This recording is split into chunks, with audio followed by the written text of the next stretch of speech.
The glass shattered across the floorboards of Henderson's general store, sending pickle brine flooding between the boots of every shocked customer.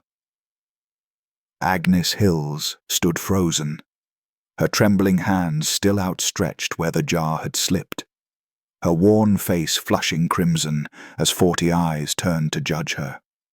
She was 50 years old, unmarried, and now mortified in front of the entire town on a Saturday afternoon when everyone came to trade. "Clumsy old maid," someone muttered from the corner. Agnes bent to gather the shards, her knees protesting, her fingers already cut and bleeding. Mr. Henderson approached with a broom, his expression tight with irritation.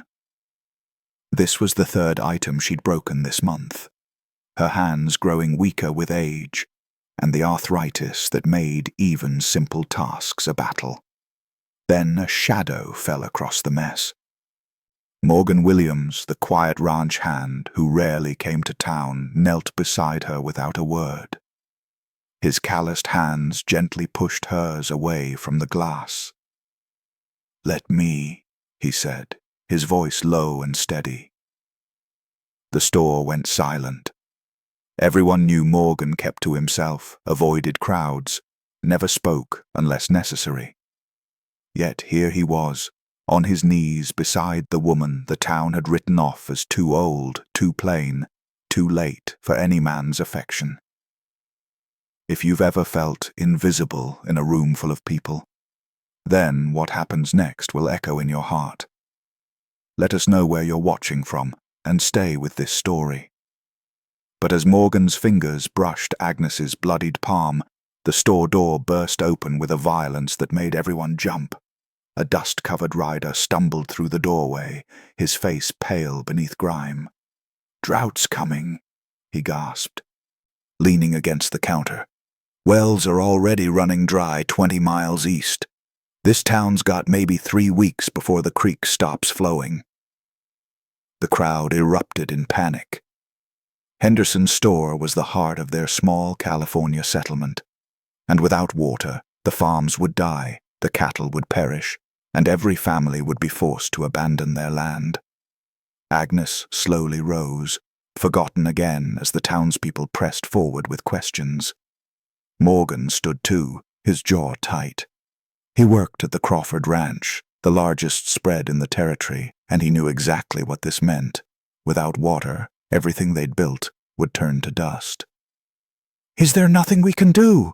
Mrs. Peterson cried, clutching her husband's arm. The rider shook his head. "Unless someone knows how to find water where there ain't any. You best start packing."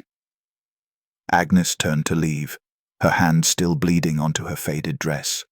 She'd heard this kind of despair before, 6 years ago when her family's farm had failed back east. She'd lost everything then, watched her parents die of heartbreak when the land gave up. Morgan's eyes followed her retreat. Something in her expression, that quiet resignation, stirred a memory he'd buried deep. "Wait," he called after her. Agnes paused at the door, but didn't turn around. "You grew up on a farm, didn't you?" Morgan asked, his voice cutting through the chaos. Her shoulders stiffened. How could he possibly know that? Agnes finally turned, her eyes meeting Morgan's across the crowded store. "That was a lifetime ago," she said quietly. "I'm just a seamstress now." Morgan stepped closer, ignoring the curious stares. "But before that, your father, he was a dowser, wasn't he? I heard old man Crawford mention it once, years back." The store fell silent again. Dowsing, water witching, whatever folks called it, was considered either sacred gift or foolish superstition depending on who you asked. Agnes's father had possessed the rare ability to find underground water sources using nothing but a forked stick and his instincts. "My father's dead," Agnes said, her voice hollow. "His gift died with him." "Did it?" Morgan pressed. "Or did you just stop trying?" Agnes's breath caught. The truth was, she'd inherited her father's sensitivity to water, could feel it humming beneath her feet like a distant song. But after his death, after the farm failed anyway despite his gift, she'd locked that part of herself away. What good was finding water when you couldn't save the people you loved? Even if I could, she whispered, why would anyone believe a dried-up old woman like me? Morgan's response was immediate. Because I do. The weight of his certainty settled over the room like snow. Mr. Henderson stepped forward, his earlier irritation replaced by desperate hope. Miss Hills, if there's even a chance. I haven't held a dowsing rod in 30 years, Agnes interrupted. I don't even know if... A child's scream from outside split the air, followed by panicked shouts about the church well running completely dry. The crowd spilled into the street, rushing toward the church where Reverend Thompson stood beside the stone well, his face grave. Agnes felt herself swept along, Morgan's steady presence at her elbow the only anchor in the chaos. Bone dry, the Reverend confirmed, his bucket coming up empty. The Mitchell well went dry this morning, too. It's happening faster than we thought. Women wept. Men cursed. Children clung to their mothers' skirts, sensing the adults' fear, even if they didn't understand it. Agnes watched it all with a familiar numbness, the same helplessness she'd felt watching her parents' dreams crumble. Miss Hills can help, Morgan announced, his voice carrying over the crowd. Every head turned. Agnes felt her chest tighten with panic. That true? Reverend Thompson asked. Your father was Samuel Hills, the dowser? Agnes nodded slowly, her throat dry as the well before them.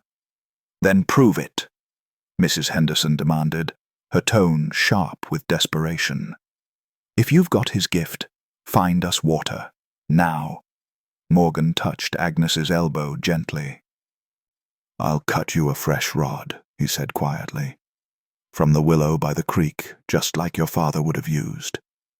And if I fail? Agnes whispered. If I'm wrong, or the gift never passed to me, or... Then we're no worse off than we are now, Morgan replied. But if you're right, you'll save every soul in this town. Agnes looked at the frightened faces surrounding her. At 50, she'd accepted invisibility, accepted being too old for marriage, children, purpose. But this was something she could still do. Get me the willow, she said. Morgan sprinted toward the creek. The crowd held its breath, and then Agnes felt it, that old familiar pull, like a whisper in her bones pointing north. But before she could speak, Agnes's knees buckled as the sensation overwhelmed her, 30 years of suppressed ability flooding back all at once. Morgan caught her before she fell, his strong arm steadying her against his chest. It's too much, she gasped. I feel water everywhere under the whole town, like rivers of sound I can't shut out. The crowd murmured nervously. Some looked hopeful. Others exchanged skeptical glances. Morgan held her upright, his voice low and calm in her ear. Focus on just one spot, the way your father taught you. Block out everything else. Agnes closed her eyes, trembling. She felt the underground streams crisscrossing beneath the town, some shallow, some deep, some strong, others barely trickling. But one current, one particular vein of water, sang louder than the rest, flowing deep and cold beneath the abandoned Miller property at the edge of town. There, she breathed, pointing east, under the old Miller place, 20 feet down, maybe more. The water there, it's cold, pure, untouched by the drought. Reverend Thompson frowned. That land's been cursed since old Miller died. Nothing grows there. The soil's poisoned. The soil, yes, Agnes replied, her eyes still closed, feeling the truth of it. But the water beneath runs clean. I can feel it like a heartbeat under stone. If you've ever discovered a strength you'd forgotten you had, you know the terror and hope Agnes feels right now. Your presence here matters. Tell us where you're watching from, and witness what comes next. Morgan returned with the forked willow branch, its wood still green and flexible. He placed it in Agnes's hands, and the rod immediately pulled downward, bending toward the east with such force that Agnes gasped. But Mr. Henderson stepped forward, his face dark with suspicion. "How do we know you're not just a fraud, taking advantage of desperate people?" Morgan's hand shot out, gripping Henderson's shoulder with barely contained fury. "You watch your tongue when you speak to her." The crowd shifted uncomfortably. No one had ever seen gentle Morgan Williams show anger before. Agnes laid a hand on Morgan's arm. "It's all right. He's right to question." She turned to Henderson, meeting his suspicious gaze directly. "I'm 50 years old, unmarried, with nothing to my name but a sewing kit and a room above the laundry. What exactly would I gain by lying to you?" Henderson's expression faltered. "If I'm wrong," Agnes continued, "you can run me out of town. But if I'm right, you dig where I say and you dig deep. The water's there. I stake my life on it." "Your life ain't worth much to stake," someone called from the crowd. Morgan spun, his eyes blazing. "Then stake mine too. I'll pay for the digging crew myself. If she's wrong, the debt's on me." The crowd fell silent. Everyone knew Morgan lived simply, saved every penny from his ranch wages.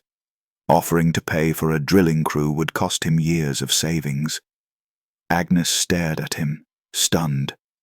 "Morgan, you can't." "Already done," he said firmly. Then to the crowd, "We start digging at dawn. Miller property, 20 feet down minimum." Reverend Thompson nodded slowly. "Then we pray you're both right, because if that well comes up dry, this town dies anyway." That night, Agnes couldn't sleep. She sat by her window, watching the stars, feeling the water humming beneath the town like a secret only she could hear. Around midnight, a soft knock came at her door. She opened it to find Morgan standing in the hallway, his hat in his hands. "Couldn't sleep either," Morgan said quietly, his eyes searching hers in the dim lamplight.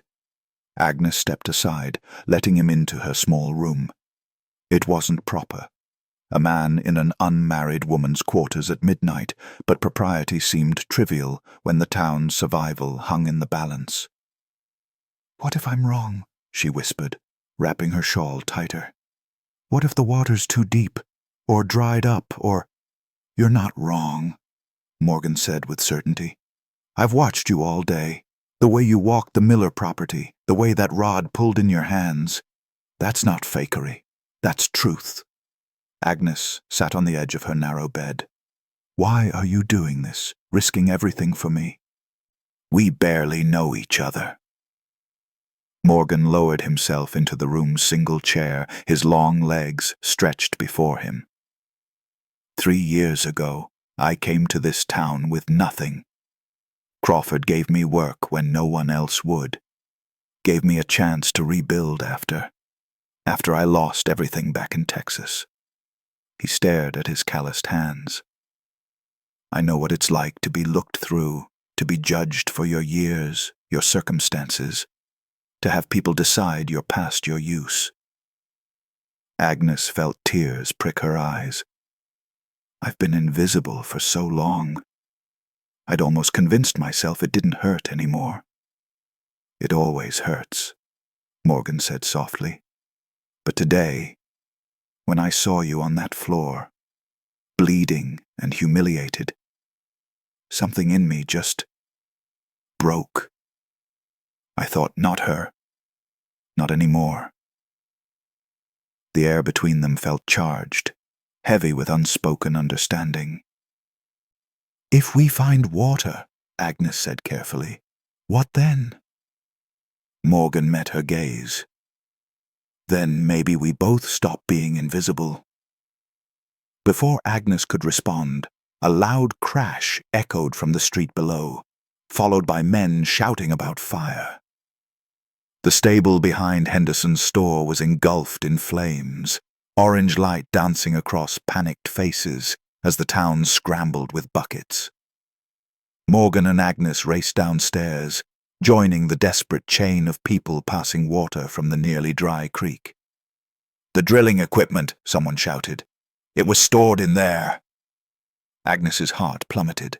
The specialized augers, the iron pipes, everything needed to dig the deep well, all destroyed. Without those tools, they couldn't reach the water even if it was there. Morgan grabbed the nearest man. "How did it start?" "Don't know. Happened fast. Too fast to be accidental." As the flames died down, revealing the charred remains of the stable, Mr. Henderson's son emerged from the shadows, his face guilty in the firelight. "I did it," young Thomas Henderson confessed, his voice breaking. "I heard Pa saying the old woman would ruin us, make fools of us all. I thought if the equipment burned, we could forget this nonsense and move on, find another town." His father slapped him hard across the face. "You fool! Those tools were our only hope." Agnes felt the weight of every eye turning back to her, the suspicion returning, hardening into blame. Without equipment, her gift was useless. The town would die anyway, and she'd be remembered as the woman who'd offered false hope. "There's another way," Morgan said suddenly, his mind racing. "The old Spanish mission, 40 miles south. They abandoned it years ago, but they left drilling equipment. We could—" "40 miles!" Mrs. Peterson cried. "That's 2 days' hard ride, and 2 days back. We don't have 4 days." Morgan's jaw set with determination. "Then I'll make it in 3. He turned to Agnes. "Keep them believing. I'll be back with those tools, I swear it." But as Morgan ran for the livery to saddle his horse, a gunshot cracked through the night. The bullet splintered the livery door inches from Morgan's head. He froze as 3 men stepped from the shadows, rifles raised. "Nobody's leaving town," growled Jack Peterson, Mrs. Peterson's brother-in-law, his face twisted with rage. "Not until we settle this fraud once and for all." Agnes pushed through the crowd, her heart hammering. "Put the gun down, Jack. This is madness." "Madness?" Jack spat. "What's mad is trusting a dried-up spinster and a drifter to save us. You're probably working together, planning to rob us blind while we're distracted digging holes in the ground." Morgan's hands slowly rose. "Jack, think about what you're doing. Your family needs that water as much as anyone. My family needs food, supplies for the journey to Sacramento, not fairy tales about underground rivers." Jack's rifle steadied on Morgan's chest. "So, here's what's happening. You're going to open Crawford's ranch safe, take whatever cash is in there, and you two are going to disappear. Leave us to solve our problems like rational people." Agnes stepped between the gun and Morgan. "If you shoot him, you'll have to shoot me too." The crowd gasped. Several women clutched their children. "Agnes, no," Morgan growled, trying to pull her aside. She stood firm, her 50 years of being overlooked finally crystallizing into purpose. "I've lived half a century being told I'm too old, too plain, too late for anything that matters. I'm not dying without proving all of you wrong." Jack's finger trembled on the trigger. "Last chance, old woman. Step aside." Agnes's voice rang clear. "I know where the water is, and if you kill us, you'll never find it. So pull that trigger, Jack Peterson, and murder your own family's last hope." The silence stretched like wire pulled tight. Then slowly Reverend Thompson stepped forward, placing his hand on Jack's rifle barrel. "Enough," the Reverend said quietly. "We've lost our way. Fears turned us into something we're not. Jack's rifle lowered, his face crumbling. But Reverend, we're dying here. Our children will grow up knowing we kept faith, Thompson replied firmly. Or they'll grow up knowing we became murderers when hope got hard. Jack's weapon clattered to the dirt. He sank to his knees, sobbing. Morgan didn't waste another second. He swung onto his horse, looking down at Agnes with an intensity that made her breath catch. 3 days. Keep them believing. I will, she promised. He rode out at a gallop, disappearing into the darkness. The next 72 hours passed like years. Agnes walked the Miller property daily, the dowsing rod pulling strong and sure, letting anyone who doubted touch the wood and feel it bend downward. Slowly, skepticism softened. Families brought her food, water from their dwindling supplies. Even Jack Peterson apologized, shamefaced. On the 3rd evening, as the sun set blood-red over the dying town, a rider appeared on the horizon. Morgan, leading a pack mule loaded with drilling equipment. The town erupted in cheers. By dawn, the drilling crew assembled. Agnes stood at the Miller property's center, eyes closed, feeling the water singing 23 feet below. Here, she said. Dig here. They dug for 2 days. When the auger finally broke through at 24 feet, water exploded upward, cold and clear and pure, more than enough to save every farm, every family, every dream. Agnes stood soaked in spray, laughing and crying at once. Morgan pulled her into his arms, lifting her off her feet as the town celebrated around them. "Marry me," he said, his voice fierce and certain. "Right here, right now, in front of everyone." Agnes, 50 years old and no longer invisible, said yes. If a story of second chances and unexpected love moves you, then keeping these stories alive depends on voices like yours. Let us know where you're watching from, and we'll keep sharing the tales that remind us it's never too late to matter.